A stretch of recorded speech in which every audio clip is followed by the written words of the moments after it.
a name for themselves. You know what I'm saying? I'm gonna keep trolling. You trolling? Man, you know that.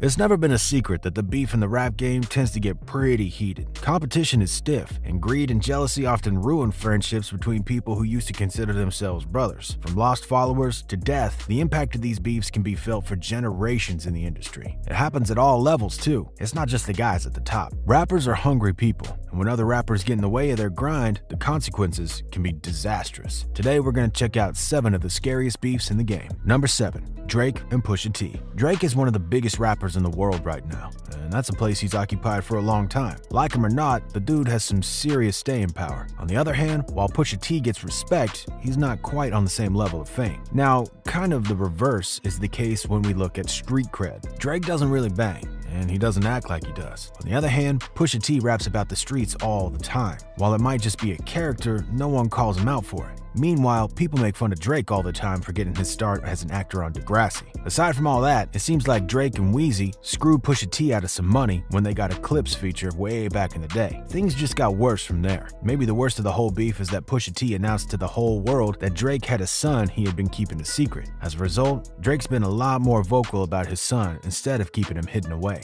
Honestly, maybe it's a good thing that Push did that. At the end of the day, it made Drake a better father. That being said, things could have gotten a whole lot worse from here. It's just good that they didn't. In terms of collateral damage, the worst thing this beef did was the beef between Kanye and Drake that went on for years, but it really doesn't go much further than that. There have been threats and things like that, but no one's made any serious moves aside from a crazed fan or two. Number 6. 50 Cent and Ja Rule. The beef between 50 Cent and Ja Rule is one of the best known beef in the industry. Everyone and their moms have heard about this one, but a lot of people don't know just how serious it's gotten. Even to this day, we still don't know exactly what happened that night at the club, but afterward, 50 Cent and Ja Rule would eternally be bitter enemies. The whole claim is that 50, or one of his friends, robbed Ja Rule of some jewelry. Ja Rule said it was because 50 didn't like seeing him get love from his fans. At the Hit Factory, Ja Rule and 50 got into it, and 50 ended up going home with stitches. The IRS also released documents about Murder Inc., Ja Rule's crew, and their connections to a drug lord in Queens. Apparently, there was a big hit out on 50 for rapping about things the public wasn't meant to know. 50 Cent ended up getting shot at in 2000, and he survived.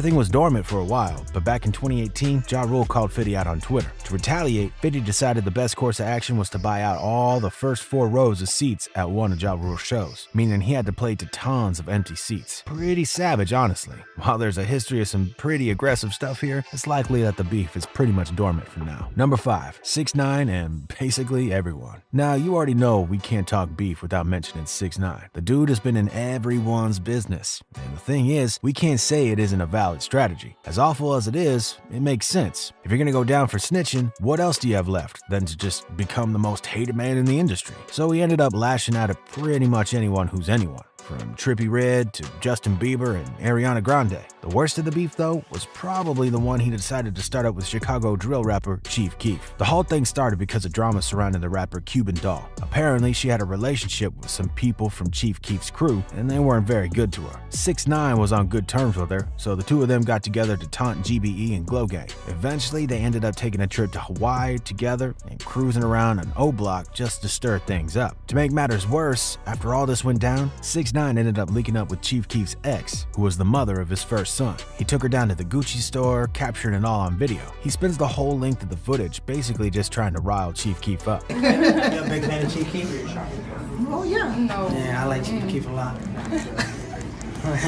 Nothing really came of this whole thing, probably just because 6ix9ine is probably one of the most heavily guarded dudes in the world right now. A lot of people aren't too happy with him. Number 4. NWA and Ice Cube. This is maybe one of the most legendary beefs in all hip-hop. See, NWA and Ice Cube didn't really see eye to eye all the time. Eventually, things got really bad between the whole group. While Ice Cube took shots at everyone, it seems like he had the biggest issues with Eazy-E and Dr. Dre. The issue started because, according to Ice Cube, their manager and Eazy-E, who founded Ruthless, were underpaying him. Eazy-E and Jerry Heller haven't ever really spoken on the whole thing, but before they knew it, Ice Cube left NWA and went solo. Meanwhile, the rest of NWA were still more or less one unit, working together. Dre and Snoop Dogg started collaborating on a few tracks. There were lyrics directed right at Ice Cube, calling him out for ditching the group and whining about pay. Eventually, Ice Cube decided that he had enough and released No Vaseline. The track is over 5 minutes long and in each verse, he goes in on a different member of NWA, even deciding to drag their manager into the diss. The whole situation never really got violent, but the issue is that a lot of the dudes in the crowd at the time were actually about gang life. Dre wasn't ever really into it, but Eazy-E was a whole different story. Number 3, Durk versus Rondo. Lil Durk and Rondo's beef runs deep,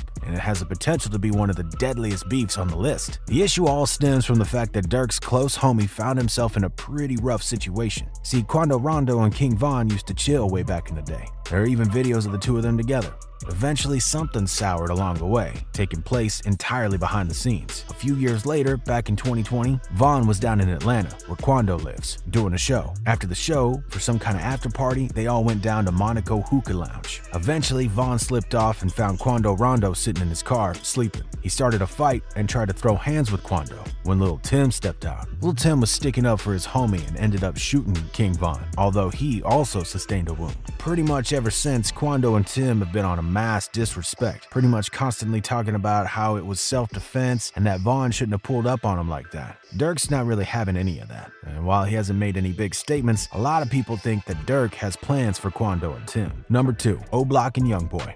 And this might be one of the most upsetting beefs in recent memory. Youngboy got into it with Lil Durk over some comments he made about Quando Rondo, since Quando was on Youngboy's label and the two of them are pretty close. That's when Youngboy released Bring the Hook, just ahead of the release of his mixtape Colors. On the track, NBA Youngboy basically says that he's coming for blood, calling out the entirety of O-Block. He also makes more specific references to Lil Durk. A lot of people think it might just be a little bit of internet beef for clout, but that might not be the case. See, Youngboy's on house arrest right now, but he's also out on bail for a list of charges that could end up landing him a lifelong prison sentence. If NBA Youngboy really wanted to do something, he could. It just depends on how much he really feels like turning this into something and how much he's just beefing for streams on Colors. People went crazy for Bring the Hook and definitely felt the heat Youngboy was bringing. One fan said, he's going against the whole industry at this point, and I'm here for it. That being said, O-Block wasn't feeling it one bit. A big group of people from O-Block posted a video of themselves stomping on 4KT green bandanas. Number 1,